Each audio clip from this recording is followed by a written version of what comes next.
In the dim, dust-choked silence of the monastery of St. Varenus, high in the snow-lashed peaks where no uninvited soul had set foot for centuries, a candle sputtered in the trembling hands of Brother Lucian, its flame throwing desperate shadows against the rough-hewn stone walls, as if the darkness itself resisted illumination.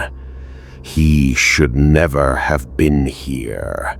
This was the forbidden vault, locked behind iron doors, sealed with 3 rusted locks, and an oath sworn by every scribe for 1,000 years never to speak of what lay within. The air was so cold it felt alive, the kind of cold that seems to lean in close and listen. His breath clouded in front of him, mingling with the curling smoke of the candle, and there, upon a table of cracked oak, lay a single manuscript, bound in leather so black it seemed to absorb the light. Its pages, if you could call them that, were made of something that wasn't quite paper, not quite skin, but thin enough to reveal a faint crimson shadow beneath when held to the flame. On the first page, instead of the expected blessing or scribe's mark, there was a single name written in a script that seemed to twist as he read it, the letters reshaping themselves like living serpents. The name was Beloth. It was not a saint's name, it was not an angel's, and it was not human. This was no ordinary religious text. It was written in alternating lines of ancient Hebrew, Aramaic, and an unknown tongue that writhed in his mind the longer he looked at it. And the further he read, he realized these were biblical passages, but altered. Familiar verses from Genesis, Exodus, and even the Gospels, yet with subtle, poisonous changes, twists of meaning so delicate that a casual reader would never notice, but which inverted blessings into curses, mercy into cruelty, creation into ownership. Brother Lucian had read enough apocryphal works in his training to know that this was unlike anything the Church had ever approved.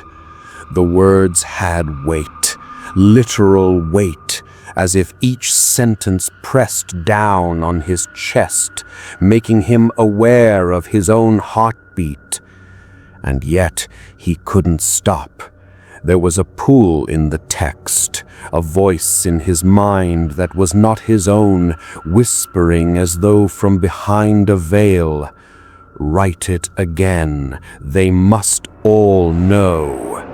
The legend that this monastery hid something dangerous was not just superstition, it was truth. For centuries, the official canon of the Bible had been carefully curated by councils and kings, scribes and theologians, stripping away certain texts deemed heretical. The Gospel of Judas, the Book of Enoch, the Shepherd of Hermas, gone from most pulpits, cast into the fire or buried in the sands. But this manuscript was older than all of them, older even than the Torah scrolls preserved in the temple before its destruction. It claimed to be the first draft. not the one given to Moses, not the one recorded by apostles, but the one dictated before any prophet ever walked the earth. And it was not dictated by God, or at least not the God people like to picture in stained glass. In its opening lines, in words that glowed faintly in the candlelight, as though written in some metallic ink, the text proclaimed, "I am the scribe of creation, the tongue that spoke the first command, the hand that wrote the laws before they were laws." And below it, in smaller, sharper lettering, "They will call me demon. They will call me liar. But they will obey me all the same." Brother Lucian, his fingers trembling, turned the next page, and there, oh, there, was the first hint of the author's true identity. The passages described the formation of the heavens not as an act of divine love, but as a contract, an ownership deed over all that would exist. Light and darkness, it claimed, were not moral opposites, but commodities to be traded. Mankind, the text said, was not crafted from dust out of kindness, but from the ashes of a prior race, one that had failed to serve. This wasn't theology, this was a transaction ledger.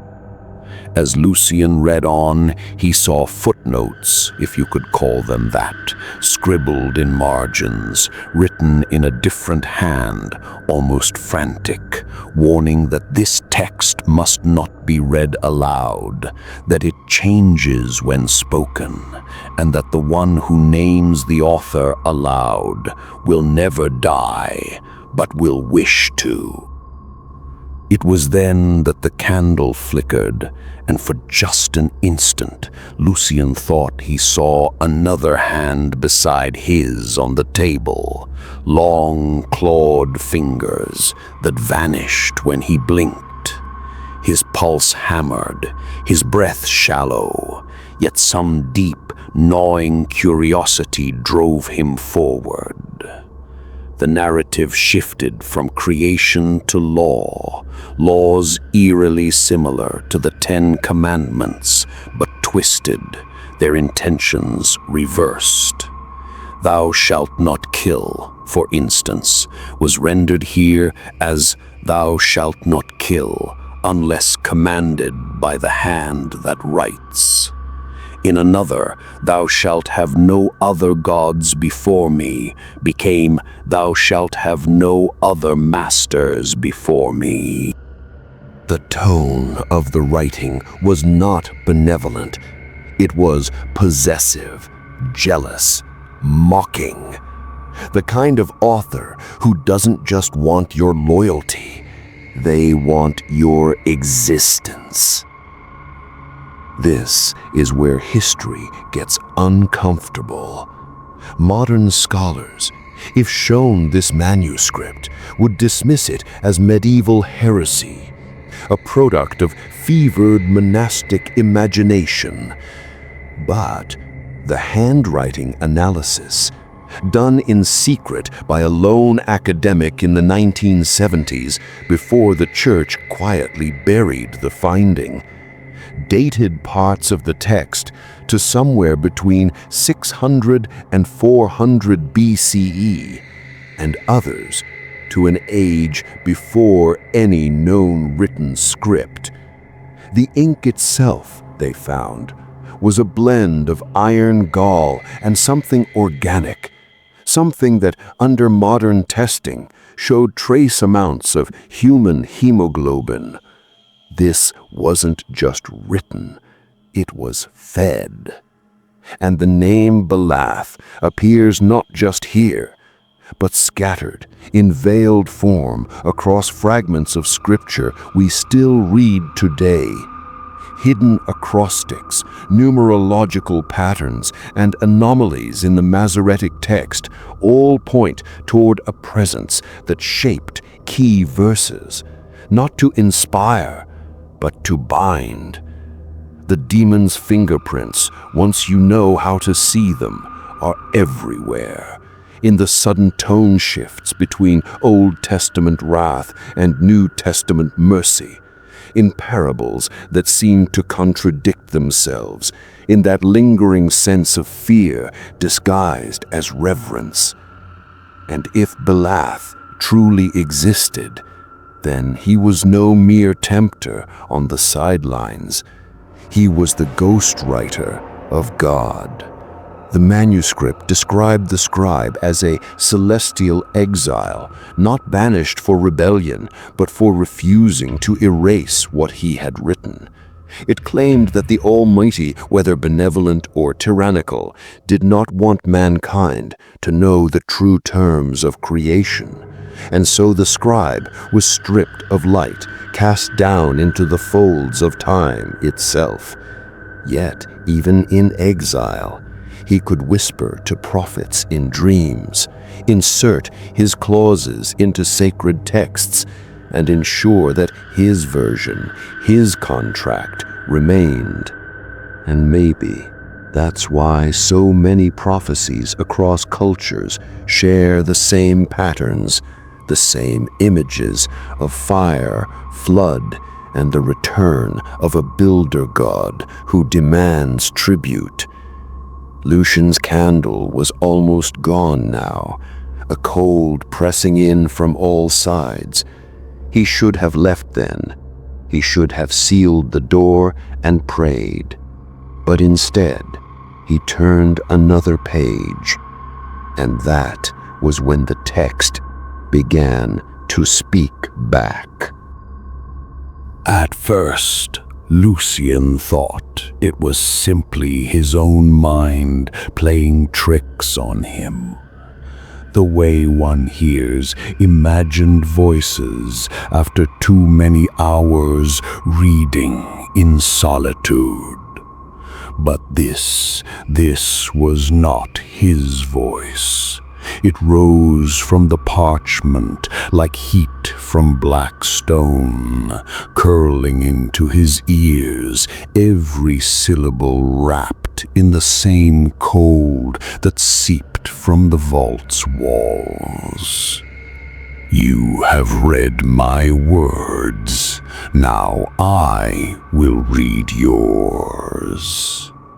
Lucian's breath caught, his fingers tightening on the manuscript until his knuckles turned white. He wanted to drop it, to flee, but his arms felt anchored, muscles straining against an invisible weight. The voice was neither male nor female, neither near nor far. It was inside. Your thoughts are pages, Brother Lucian, and I have been turning them for a long, long time. His pulse roared in his ears, but as terror churned in his stomach, another feeling crept in, an almost intoxicating clarity. Flashes of ancient cities rose in his mind's eye. Ziggurats under a blood-red moon, priests chanting in a language that clawed at his soul, kings kneeling before something vast and unseen. Each vision dissolved into another. Deserts, oceans, mountains, until finally Lucian saw the inside of a dimly lit tent. A man bent over a scroll by firelight. His hands shook as he wrote, tears falling onto the ink, smearing it. And in the shadows behind him, something watched, guiding his hand. Moses, the voice said, not reverently, but almost amused. "He heard my law before your God could dress it in gentler cloth." Lucian's mind reeled. The voice began reciting verses, familiar yet wrong. Genesis unfolded not as a tale of divine generosity, but as a conquest report. "And I divided the waters from the waters, that they should not mingle without my leave. And I set the sun as a sentinel, and the moon as my spy." The book of Job was stripped of its moral frame, revealing a wager not between God and Satan, but between two rival architects of reality. And guess who won custody of the children? Lucian's candle sputtered violently, throwing wild shadows on the walls as the voice went on. "Your priests call me demon because I would not be silent. They call me liar because I wrote what your God would burn, but my ink is stronger than his fire." His vision blurred, the text on the page seeming to move, the letters rearranging themselves into shapes he knew he should not be able to understand, and yet he did. They were instructions, rights, contracts. Some promised protection, others obedience. And then he saw it, his own name, inked in the margin of a passage that was centuries old. He staggered back, the candle almost falling from his grasp. "How?" The voice chuckled, if you could call that slow, rumbling sound a chuckle. "Time is no barrier for the one who writes it." Lucian saw more. Fragments of the New Testament subtly altered, parables of Christ rewritten so that mercy required a price, resurrection was a debt, and salvation was not a gift, but a loan. His vision blurred, the text on the page seeming to move, the letters rearranging themselves into shapes he knew he should not be able to understand, and yet he did. They were instructions, rights, contracts. Some promised protection, others obedience. And then he saw it, his own name, inked in the margin of a passage that was centuries old. He staggered back, the candle almost falling from his grasp. The more he read, the more he felt his fear rotting into something worse, understanding. And that's when the vault door groaned. It was still locked, still sealed, but something on the other side pressed against it. The candlelight bent unnaturally, shadows stretching toward the manuscript as if trying to touch it. The voice whispered again, "Read aloud, and I will finish what I began." Lucian's lips trembled. The rules in the margin, "Never speak the words," echoed in his skull. But curiosity gnawed deeper than fear. He began to read, his voice shaking at first, then steadying as the air in the vault grew heavy, thick like oil. The walls groaned, the temperature dropped until frost feathered across the leather cover, And then, with each word, the voice grew louder, now speaking with him, syllable for syllable, until their voices were indistinguishable. Outside the vault, monks stirred in their cells, sensing something wrong. A candle somewhere blew out. The snowstorm outside the monastery walls stopped mid-fall, flakes suspended in the air. In that stillness, the text reached a verse that did not exist in any Bible, any scroll, any archive. And the scribe shall walk again among the living, for the book is the body, and the reader is the blood. The manuscript pulsed under his fingers like a beating heart. Lucian gasped, stumbling back, but his voice kept reading. He clamped his mouth shut. Still, the words poured out of him, the voice dragging them from his lungs like threads from a spool. And then he understood. He was finishing the book. He was the final hand in a work begun millennia ago. The vault's iron door buckled inward. The locks screamed, snapping one by one. The last candle went out. Thank you, Lucian. The name in the book shifted, curling into fresh letters. Lucian Belaf.